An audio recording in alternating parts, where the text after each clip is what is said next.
नमस्कार मित्रांनो, परत एकदा आपल्या यूट्यूब चॅनलमध्ये आपल्या सर्वांचं स्वागत आहे।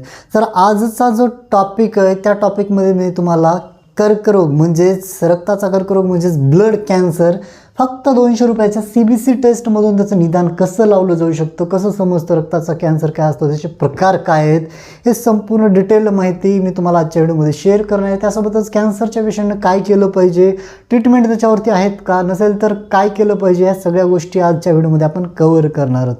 तर ठीक आहे, तर चला व्हिडिओला सुरुवात करूया। तर पहा, कॅन्सर म्हणलं की सर्वप्रथम आपल्या डोळ्यासमोर एक भयानक असा आजार उभा टाकतो, पण एक्झॅक्टली कॅन्सर काय असतो आणि हा रक्ताचा कॅन्सर जो कॉमन कॅन्सर ज्याला आपण म्हणतो तो नेमका कसा उद्भवला जातो, कशामुळे होतो, ह्या गोष्टींचा अभ्यास आपण आजच्या व्हिडिओमध्ये करणार। तर चला अधिक वेळ न घालवता आपण ह्या ठिकाणी सुरुवात करूया।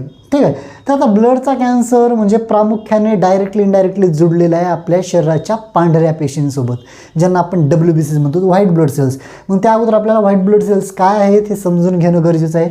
तर थोडक्यात पहा, व्हाईट ब्लड सेल्स ज्याला आपण WBCs म्हणतो, आता ह्या ज्या WBC आहेत, व्हाईट ब्लड सेल्स जे आहेत ज्यांना आपण पांढऱ्या श्वेत पेशी म्हणतो, ह्याचे प्रामुख्याने 2 प्रकार आहेत आपल्या शरीरामध्ये। ठीक आहे, ह्या WBCच्या 2 प्रकार आहेत, एक आहे ग्रॅन्युलर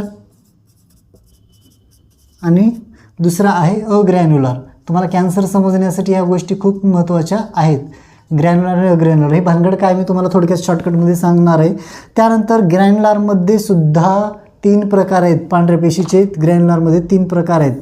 आता हे 3 प्रकार कोणते तुम्ही रिपोर्टमध्ये CBCच्या पाहू शकता। एक आहे न्यूट्रोफिल, दुसरा आहे बेसोफिल आणि शेवटचा प्रकार आहे इओसिनोफिल। CBCच्या एका रिपोर्टमध्ये सगळ्या सेल्सचं प्रमाण तुम्हाला लक्षात येतं। आणि अग्रॅन्युलरमध्ये 2 प्रकार येतात पेशींचं, एक आहे लिम्फोसाइट आणि दुसरा आहे मोनोसाइट्स।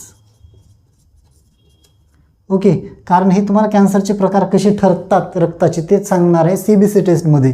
एका CBCच्या टेस्टमध्ये हे तुम्हाला सगळे रिपोर्ट मिळणार आहेत। ठीक आहे, आणि CBCचे काही चार्जेस राहत नाहीत, साधारणपणे अर्ध्या तासात रिपोर्ट मिळतो आणि 200 रुपयाची तपासणी आहे, अर्ध्या ते 1 तासामध्ये ह्याचा रिपोर्ट मिळतो आपल्याला। ठीक आहे, तरी CBCचा रिपोर्ट तुम्ही केला असेल आणि तुम्हाला ब्लड कॅन्सरची शंका वाटत असेल तर हा रिपोर्ट तुम्ही करून घेऊ शकता।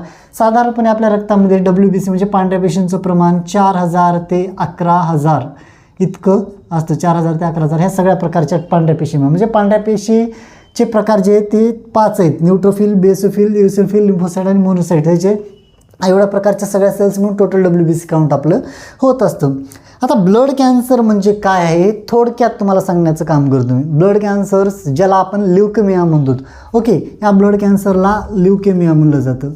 आता हे जे ल्युकेमिया आहे ते होण्याचं एक्झॅक्ट कारण आजपर्यंत वैज्ञानिकांना सुद्धा समजलं नाही आहे की नेमकं एक्झॅक्टली याच कारणामुळे ब्लड कॅन्सर होतो। त्याचे अनेक कारणं मानले जातात, शरीरावरती होणाऱ्या वेगवेगळ्या प्रकारच्या किरणांचा प्रकार असतो, किंवा आपल्या शरीरामध्ये रक्त जिथं तयार होतं, म्हणजे आपल्या शरीरातली जी मोठी हाडं आहेत, शरीरातली जी आपल्या मोठी हाडं आहेत, पायाची असतील, हाताची असतील, तर या हाडांच्या आतमध्ये अशा पद्धतीने एक पोकळी असते।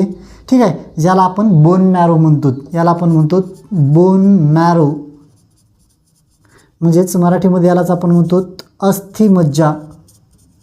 पण आता हे जे अस्थिमज्जा आहे याचं काम काय, इथं आपल्या शरीरातलं रक्त तयार होतं, रक्त तयार होतं म्हणजे ह्या पेशी वगैरे सगळं मिळून तिथं तयार होतं।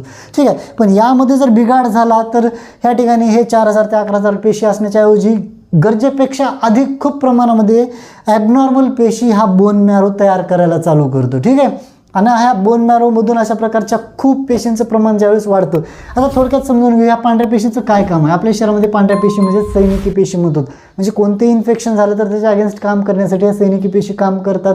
पण एक असं एक लक्षात घ्या, हे सैनिक ठीक असले तर ठीक आहे, आपल्या शरीराचं संरक्षण करतील, पण हेच सैनिक जर पूर्णपणे ॲबनॉर्मल असतील तर हे आपल्या शरीरालाच उलट घातक ठरू लागतात, त्यालाच आपण रक्ताचा कॅन्सर म्हणू शकतो।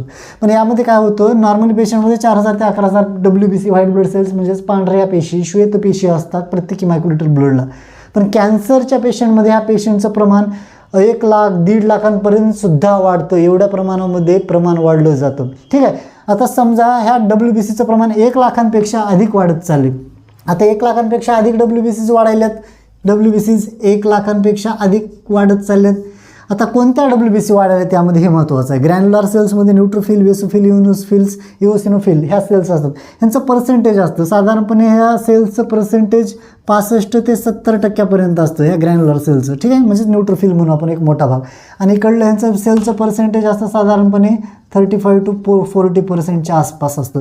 पण ह्या सेल्सचं प्रमाण जर 90% अधिक गेलं, 90% जर अधिक जर प्रमाण गेलं असेल ह्या ग्रॅन्युलर सेल म्हणजे न्यूट्रोफिल, बेसोफिल किंवा इओसिनोफिल या तिघांचं मिळून, ठीक आहे, तर त्या कॅन्सरला आपण म्हणजे याचं प्रमाण एकतर 90% अधिक गेलं आहे.